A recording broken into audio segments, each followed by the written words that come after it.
Apalagi kita orang percaya, Tuhan pelihara,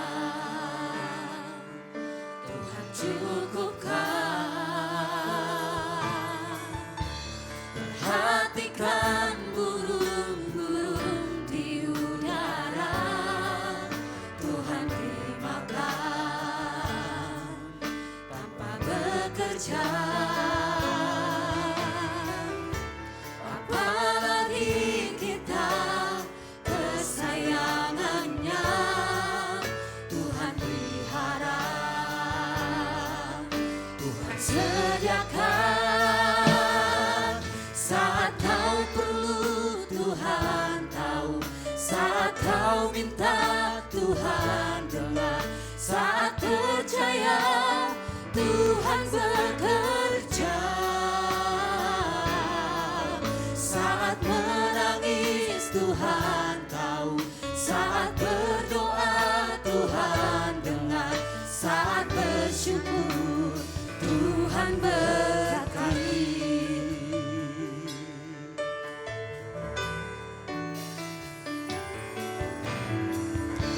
Perhatikan burung-burung di udara, Tuhan beri makan tanpa bekerja.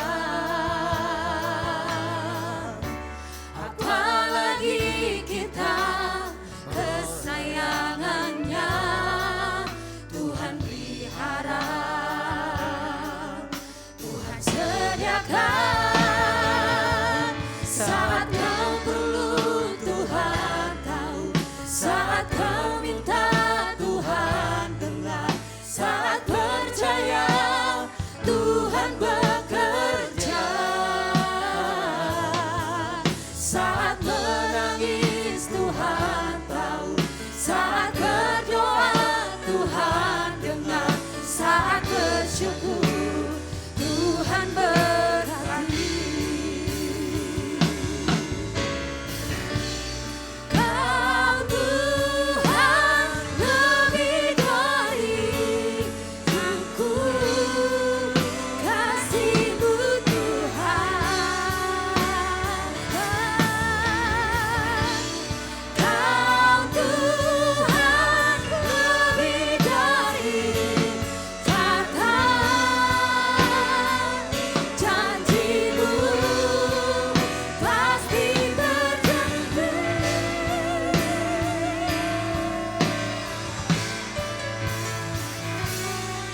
Saat kau perlu Tuhan tahu, saat kau minta Tuhan dengar, saat percaya Tuhan bekerja,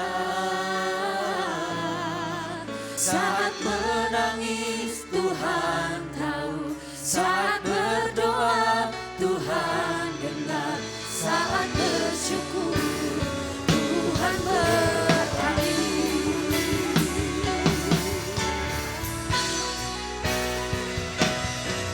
Saat kau perlu Tuhan tahu, saat kau minta Tuhan dengar, saat percaya Tuhan bekerja, saat menangis Tuhan tahu, saat berdoa Tuhan dengar, saat bersyukur Tuhan berkati. Saat bersyukur Tuhan berkati, saat bersyukur Tuhan berkati.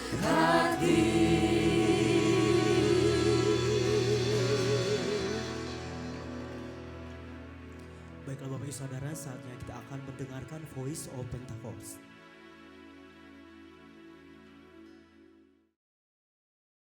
Shalom saudara, sebagai orang yang telah lahir baru dan bahkan telah menerima baptisan Roh Kudus, pernahkah saudara tiba-tiba ada keinginan untuk berbuat sesuatu yang bertentangan dengan kebenaran firman Tuhan? Seperti keinginan untuk bergosip atau memikirkan hal yang jahat tentang seseorang, atau mungkin keinginan berbelanja yang tidak bisa diatur sehingga harus meminjam uang melebihi batas, atau keinginan untuk menyukai sesama jenis misalnya. Apakah keinginan kita ini adalah hal yang lumrah? Bagaimana caranya kita membedakan keinginan kita dengan keinginan ilahi? Pada Voice of Pentecost kali ini, kita akan membahas mengenai keinginan ilahi versus keinginan duniawi. Menurut Baker's Evangelical Dictionary of Biblical Theology, kata keinginan desires di dalam Alkitab mencakup kehendak manusia, emosinya, dan hasrat. Keinginan ini bisa bertujuan baik, salah satunya yaitu berbelas kasihan, seperti kehendak Yesus dalam Matius 9 ayat 13. Tetapi, keinginan ini juga bisa memiliki konotasi keinginan yang buruk, sesuai Yakobus 4 ayat 2. Dari sini kita bisa memahami bahwa keinginan itu sendiri bisa menjadi salah dan benar tergantung dari tujuan keinginan tersebut dan isi dari keinginan itu. Memang kita sudah diselamatkan Tuhan dan darah Yesus telah menguduskan kita sekali untuk selamanya. Tetapi manusia lama kita inilah yang terkadang masih memunculkan taringnya dalam bentuk keinginan atau hawa nafsu. Bahkan karena terlalu sering muncul keinginan dan hawa nafsu itu, sampai-sampai kita lupa bahwa ada aspek lain yang harus kita perhatikan lebih lagi, yaitu hidup bagi Kristus. Seharusnya yang menjadi fokus kita adalah berjalan mengikuti keinginan Roh Kudus, bukan keinginan daging kita. Semakin kita bisa berjalan mengikuti keinginan Roh Kudus, maka pelan-pelan hawa nafsu, keinginan daging itu akan meredup dan mati dengan sendirinya. Keinginan Roh Kudus yang seperti apa yang kita ikuti? Dalam 1 Tesalonika 4 ayat 7-8 dikatakan, Allah memanggil kita bukan untuk melakukan apa yang cemar, melainkan apa yang kudus. Karena itu siapa yang menolak ini bukanlah menolak manusia, melainkan menolak Allah yang telah memberikan juga Roh-Nya yang kudus kepada kamu.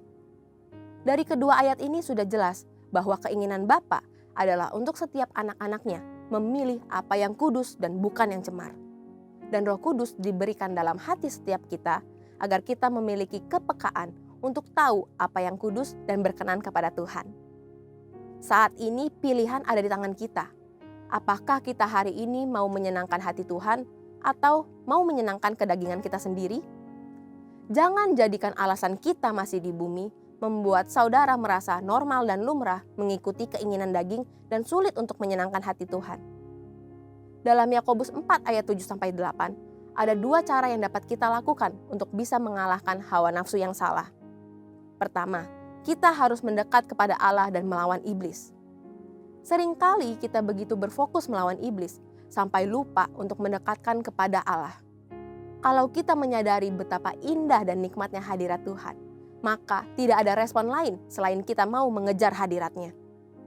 Kedua, kita tidak boleh mendua hati. Satu sisi ingin hidup secara duniawi, dan sisi lain ingin hidup kudus. Kalau kita meremehkan kekudusan Tuhan dan bermain-main dengan dosa, maka hati dan pikiran kita tidak bisa merasakan damai yang sesungguhnya. Jadi saudara, keinginan yang duniawi ini bisa saja sekali-kali muncul dalam hati kita. Tetapi kita memiliki pilihan untuk tidak mengikuti keinginan duniawi itu dan menjadi dosa. Ayo kita berserah kepada kuasa Roh Kudus supaya kita bisa dimampukan untuk bisa hidup mengikuti keinginan Tuhan. Saudara, untuk penjelasan lebih lengkap dari tim teologi kami, silakan buka link yang ada di atas atau scan QR Code yang tersedia. Tuhan Yesus memberkati.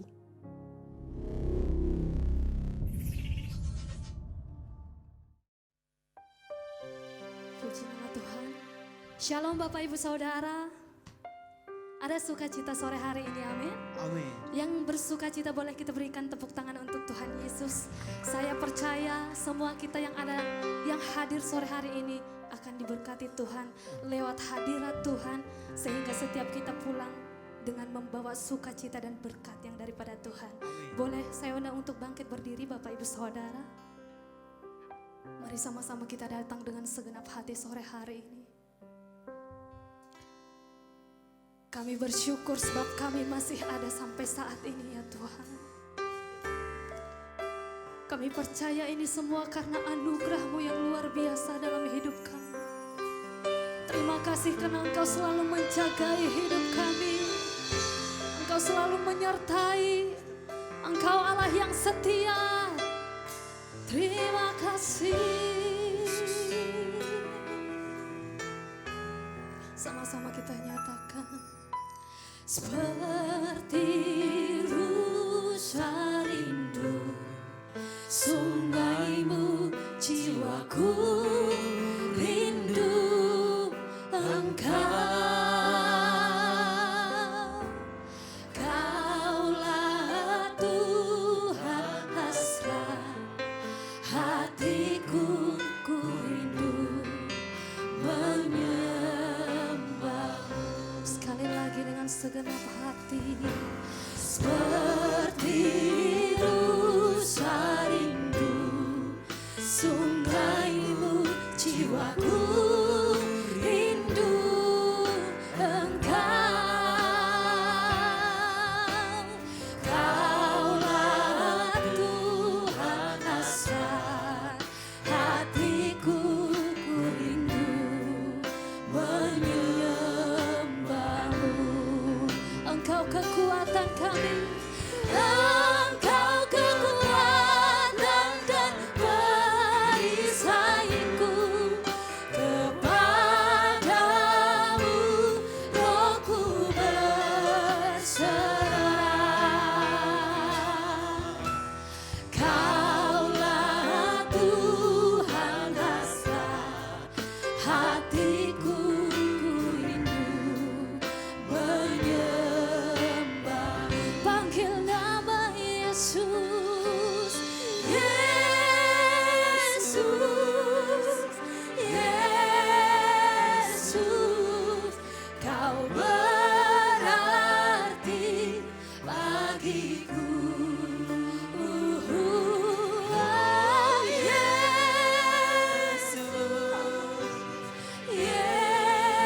Yesus, Kau segalanya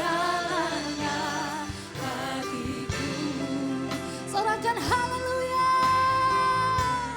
Segala pujian hanya bagimu.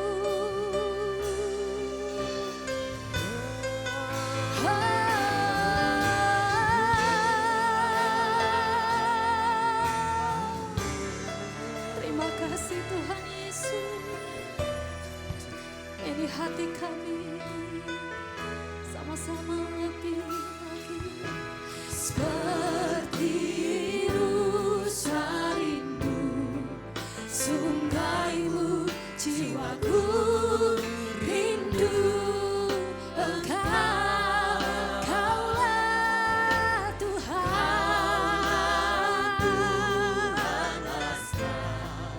hati, kami rindu menyembahmu.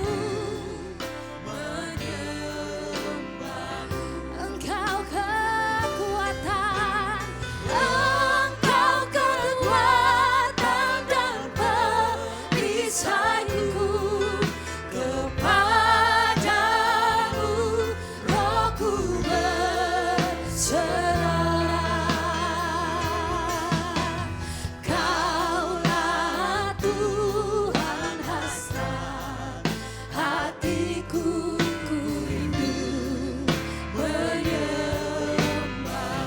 Yesus, Yesus, Yesus, Yesus.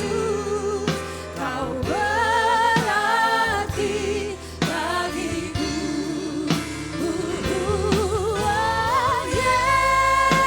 Yesus,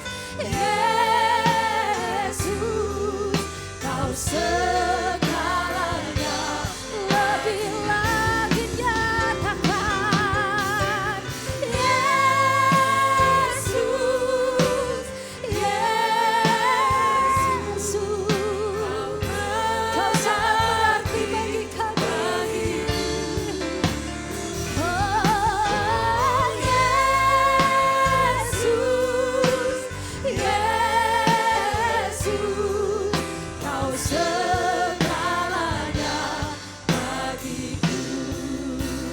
Sama-sama lebih lagi. Yesus, Kau sangat berarti bagi kami Tuhan. Berarti